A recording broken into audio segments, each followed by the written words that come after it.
first one is self-explanatory, making yourself out to be maybe more than what you really have to offer, or more than you are. What do we mean by the second one, the fluff? What do we mean by that? You really don't want to put a lot of fluff into your e-portfolio. What's fluff? Not the facts. Okay, not the facts, and what else might it be? Color. Okay. And exaggerations. All right. Pictures of your dog. Pictures. Pictures of your dog. Pictures of your dog, okay. Yeah, that's not necessarily appropriate in a career e-portfolio.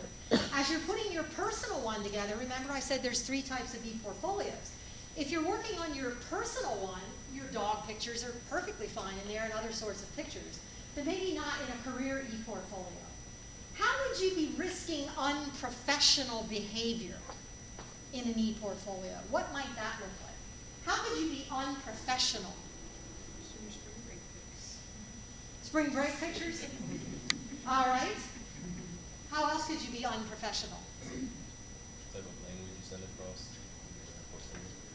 Language? If you would put something out that you solely said you developed, and you actually developed with a team or something like that, give it appropriate.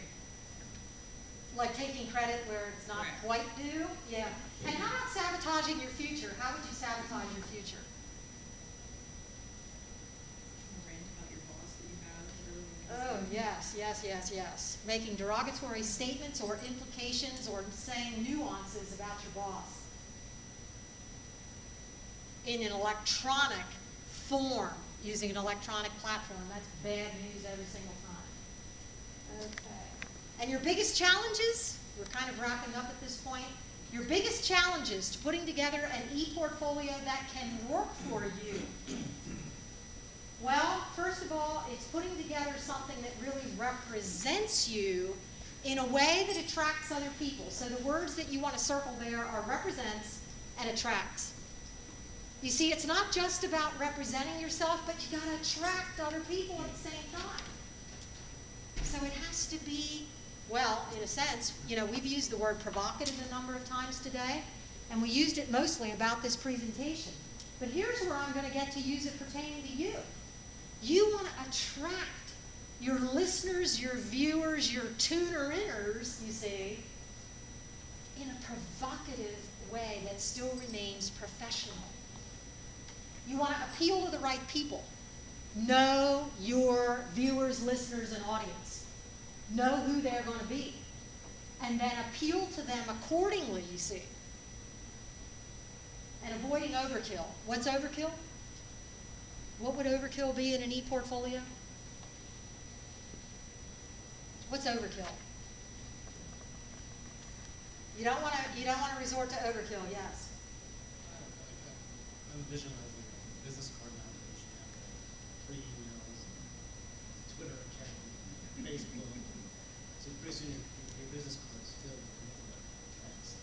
Okay. And you see them. That's certainly one view. And what was your idea?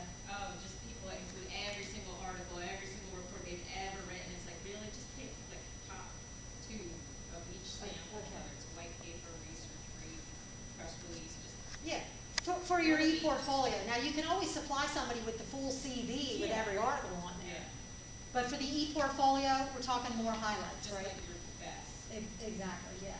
So make sure you're representing yourself authentically. We haven't used that word yet. Authentically, realistically, but also appealingly. Those 3 words. You want to represent yourself using those 3. Authentically, realistically, and appealingly. And I see some of you, I see the lines in the forehead, like you're really trying to take all this in, figure out how can you assimilate all of this information in a way where you can produce an e-portfolio that works. I don't want you to think that you have to have 10 facets to your e-portfolio to get started. Maybe you only have 3. But the 3 that you have, make sure they work.